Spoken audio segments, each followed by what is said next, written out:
കേരളത്തിലെ കോൺഗ്രസ് നേതാക്കൾക്ക് party high command ഐക്യ സന്ദേശം നൽകുന്നത് അന്ത്യശാസന രൂപത്തിൽ. പാർട്ടി ലൈൻ വിടുന്നവർക്കെതിരെ കടുത്ത നടപടിയെടുക്കുമെന്ന താക്കീതാണ് യോഗത്തിലുണ്ടാകുന്നത്. അധികാരം കിട്ടിയാൽ ആരാകണം മുഖ്യമന്ത്രി എന്നത് കോൺഗ്രസ് ഹൈക്കമാൻഡ് തീരുമാനിക്കുമെന്ന സന്ദേശമാണ് ഹൈക്കമാൻഡ് നൽകിയത്. പാർട്ടിക്ക് വേണ്ടത് നല്ലൊരു ജയമാണ്. ജനവും അത് ആഗ്രഹിക്കുന്നു. ഇത് മനസ്സിൽ വെച്ച് വേണം ഓരോ നേതാവിൻ്റെയും പെരുമാറ്റവും പ്രസ്താവനകളുമെന്ന സന്ദേശമാണ് ഹൈക്കമാൻഡ് നൽകുന്നത്. തങ്ങൾക്കിടയിൽ പ്രശ്നമില്ലെന്ന് നേതാക്കൾ ആവർത്തിച്ചു പറഞ്ഞെങ്കിലും പൊതുജനത്തിന്റെ തോന്നൽ അങ്ങനെയല്ലല്ലോ എന്ന് രാഹുൽ ഗാന്ധി പ്രതികരിച്ചു. KPCCക്ക് പുതിയ അധ്യക്ഷനെ നിയോഗിക്കുന്നതുൾപ്പെടെ നേതൃമാറ്റ വിഷയവും ഹൈക്കമാൻഡ് സജീവമായി പരിഗണിക്കുന്നുണ്ട്. ശശി തരൂർ MPയുടെ പരാമർശങ്ങൾ പല നേതാക്കളും ചൂണ്ടിക്കാണിച്ചു. മറുപടിയിൽ ഇതേക്കുറിച്ച് നേരിട്ട് പറഞ്ഞില്ലെങ്കിലും പരസ്യവേദികളിൽ പല നിലപാടുകൾ പറഞ്ഞ് പാർട്ടിയെ പ്രതിരോധത്തിലാക്കുന്നത് ഒഴിവാക്കണമെന്ന നിർദ്ദേശം ഹൈക്കമാൻഡ് സംസ്ഥാന നേതാക്കൾക്ക് മുന്നിൽ വച്ചു. പാർട്ടിക്കൊപ്പം നിൽക്കുമെന്ന് ശശി തരൂരും വിശദീകരിച്ചു. യോഗത്തിനു ശേഷം AICC ജനറൽ സെക്രട്ടറിമാരായ KC വേണുഗോപാലും ദീപാദാസ് മുൻഷിയും KPCC അധ്യക്ഷൻ K സുധാകരൻ, പ്രതിപക്ഷ നേതാവ് VD Satheesan, UDF convener MM Hassan, Ramesh Chennithala, Kodikunnil Suresh, Shashi Tharoor എന്നിവർ അടക്കമുള്ള പ്രധാന കേരള നേതാക്കളെ ഒപ്പം നിർത്തിയാണ് മാധ്യമങ്ങളെ കണ്ടത്.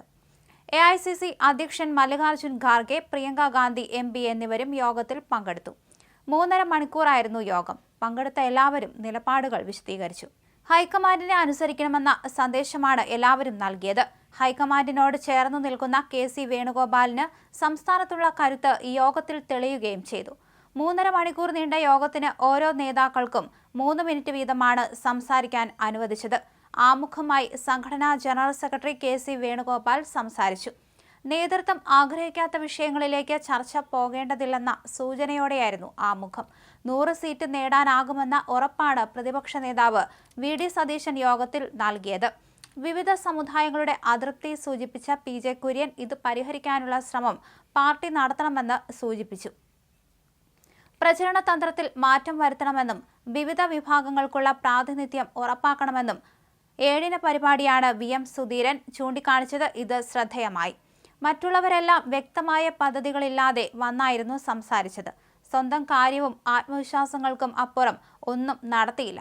അടുത്ത നിയമസഭാ തെരഞ്ഞെടുപ്പിൽ സജീവമായി താനുണ്ടാകുമെന്ന സന്ദേശമാണ് സുധീരൻ നൽകുന്നതെന്ന വിലയിരുത്തലുണ്ട്. സാധാരണ ഇത്തരം യോഗങ്ങളിലൊന്നും സുധീരൻ പങ്കെടുക്കാറില്ല. അതിന് വിരുദ്ധമായി ഡൽഹിയിൽ വ്യക്തമായ പദ്ധതിയോടെ സുധീരൻ എത്തിയെന്നത് ശ്രദ്ധേയമാണ്. K മുരളീധരൻ, മുല്ലപ്പള്ളി രാമചന്ദ്രൻ തുടങ്ങിയവർ എത്തിയില്ല എന്നതും ശ്രദ്ധേയമായി. ഐക്യമില്ലാതെ മുന്നോട്ടു പോകാൻ കഴിയില്ലെന്ന താക്കീത് സ്വരത്തിലായിരുന്നു അധ്യക്ഷൻ മല്ലികാർജുൻ ഖാർഗെ സംസാരിച്ചത്. VD സതീശൻ പക്ഷത്തിന് തിരിച്ചടി നൽകി ഹൈക്കമാൻഡ് തീരുമാനം. K സുധാകരൻ KPCC പ്രസിഡന്റായി തുടരാൻ ഡൽഹിയിൽ കേരള നേതാക്കളുമായി ഹൈക്കമാൻഡ് നടത്തിയ ചർച്ചയിൽ ധാരണയായി. ഇത് K സുധാകരനെ മാറ്റി അടൂർ പ്രകാശിനെയോ ബെന്നി ബെഹനാനെയോ KPCC പ്രസിഡന്റാകാനായിരുന്നു ചർച്ചകൾ. ഈ സാധ്യത 2 മാസത്തിനു ശേഷം ഹൈക്കമാൻഡ് വീണ്ടും തേടും.